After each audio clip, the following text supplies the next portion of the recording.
चलिए कहानी सुनते हैं। ये कहानी है आर्यन की।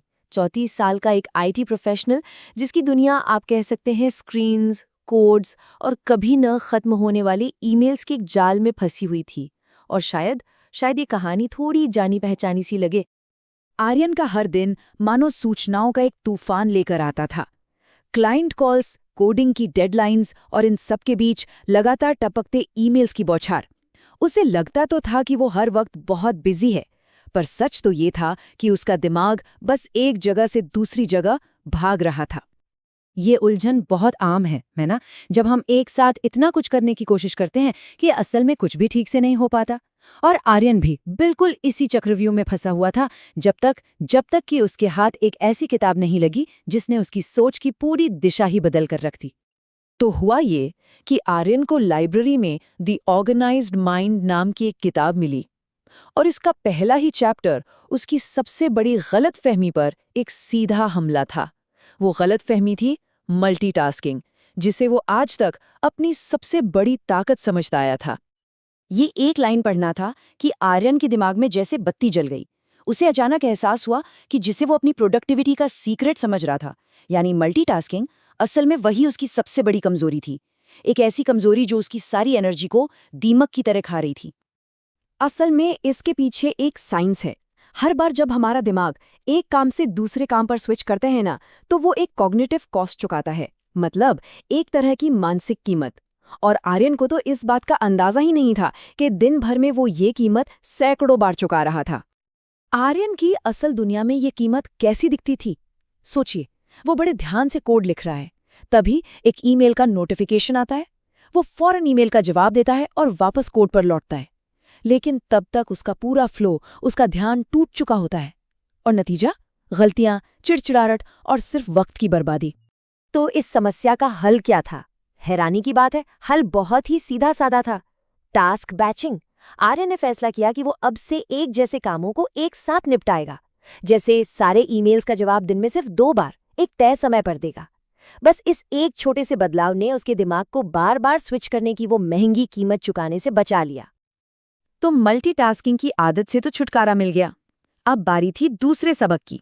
वो ये कि हमारा दिमाग चीजों को याद रखने के लिए नहीं, बल्कि सोचने और आइडियाज क्रिएट करने के लिए बना है। इसलिए दिमाग का बोझ कम करने का सबसे अच्छा तरीका है एक बाहरी दिमाग बनाना, मतलब अपने आसपास की दुनिया को ही अपनी मेमोरी बना लेना। और ये बदलाव बहुत गहरा था। सोचिए, पहले हर सुबह चाबियां ढूंढने की टेंशन से दिन शुरू होता था, और अब हर चीज अपनी तय जगह पर थी। इस छोटे से बदलाव ने उसके दिमाग को रोज की हजारों छोटी छोटी चीजों को याद रखने के बोझ से जैसे आजाद कर दिया था। इससे आर्यन को अपने कॉलेज के दिन याद आ गए, जब वो हर चीज के नोट्स बनाता था। उसने महसूस किया कि अपने ख्यालों को दिमाग से निकालकर कागज पर उतारना ठीक वैसा ही है जैसे दिमाग की रैम को क्लियर करके जरूरी कामों के लिए जगह बनाना। तो उसने बहुत छोटे छोटे पर असरदार कदम उठाए। चाबियों के लिए दरवाजे के पास एक छोटी सी ट्रे रख दी, अपनी डेस्क साफ की, कंप्यूटर में ठीक से फोल्डर्स बनाए। और इन छोटे छोटे बदलावों का असर फौरन हुआ। उसे अपनी जिंदगी में एक शांति और कंट्रोल का एहसास होने लगा। अब आर्यन एक और भी गहरे और मजेदार कॉन्सेप्ट पर आया, जिसका नाम था शैडो वर्क। पता है ये क्या है?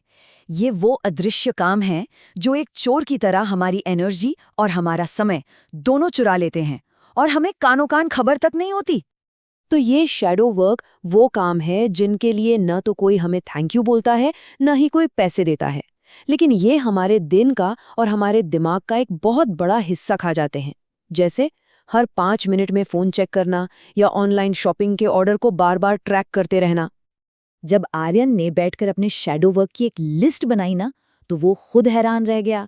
सुबह उठते ही सोशल मीडिया पर स्क्रॉल करना, मीटिंग्स के लिए टाइम स्लॉट खोजना, बार बार ईमेल रिफ्रेश करना, ये सब काम उसकी मेंटल एनर्जी को धीरे धीरे चुपके से निचोड़ रहे थे। तो इस अदृश्य दुश्मन से निपटने का तरीका क्या है? आर्यन ने एक सिंपल 3 स्टेप प्लान अपनाया। पहला, इन कामों को पहचानो। दूसरा, इन्हें करने का एक सिस्टम बनाओ। और तीसरा, इनके लिए एक पक्का समय तय कर दो, ताकि ये पूरे दिन में ना फैले रहें। आर्यन के सफर का अगला पड़ाव था प्राथमिकताओं को समझना, और यहाँ उसने एक बहुत ही चौंकाने वाली बात सीखी। हमारा दिमाग एक दिन में सिर्फ कुछ ही अच्छे फैसले ले सकता है। हर छोटे बड़े फैसले के साथ हमारी मानसिक ऊर्जा खत्म होती जाती है और इसे ही डिसीजन फटीग कहते हैं। सोचिए ना, सुबह सुबह हम बड़े और ज़रूरी फैसले आसानी से ले लेते हैं, लेकिन शाम होते होते लंच में क्या खाएं जैसा छोटा सा फैसला भी पहाड़ जैसा लगने लगता है। तब आर्यन को समझ आया कि यही वजह थी कि दिन के अंत तक उसके पास अपने सबसे ज़रूरी कामों के लिए कोई दिमागी ताकत ही नहीं बचती थी। इसका समाधान एक बहुत ही मशहूर कहानी में छिपा है। ज़रा सोचिए कि आपके पास एक खाली जार है और साथ में है कुछ बड़े पत्थर, कुछ छोटे कंकड़ और थोड़ी सी रेत। अगर आप उस जार में पहले रेत और कंकड़ भर देंगे तो बड़े पत्थरों के लिए कोई जगह ही नहीं बचेगी।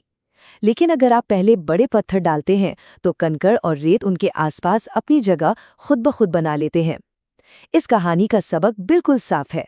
अपने दिन में सबसे पहले सबसे ज़रूरी कामों के लिए यानी बड़े पत्थरों के लिए जगह बनाएं। और इस सिद्धांत को अपनी जिंदगी में उतारने के लिए आर्यन ने मैट्रिक्स का इस्तेमाल किया। उसने अपने कामों को 4 हिस्सों में बांटा। जो ज़रूरी और अर्जेंट थे उन्हें सबसे पहले किया।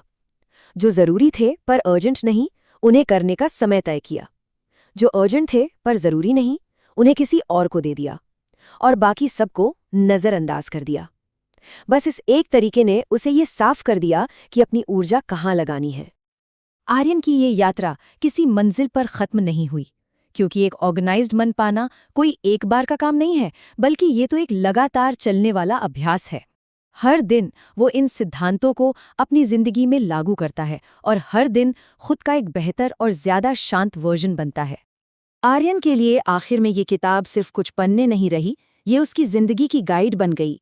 और उसने सबसे ज़रूरी बात ये सीखी कि एक व्यवस्थित दिमाग सिर्फ ज्यादा काम करने के लिए नहीं, बल्कि एक शांत और खुशहाल जिंदगी जीने के लिए ज़रूरी है। आर्यन की कहानी हमें यही दिखाती है कि छोटे छोटे सोचे समझे बदलाव भी जिंदगी में कितना बड़ा फर्क ला सकते हैं। अब सवाल बस इतना है कि अव्यवस्था से स्पष्टता की ओर जाने की इस यात्रा में पहला कदम क्या होना चाहिए।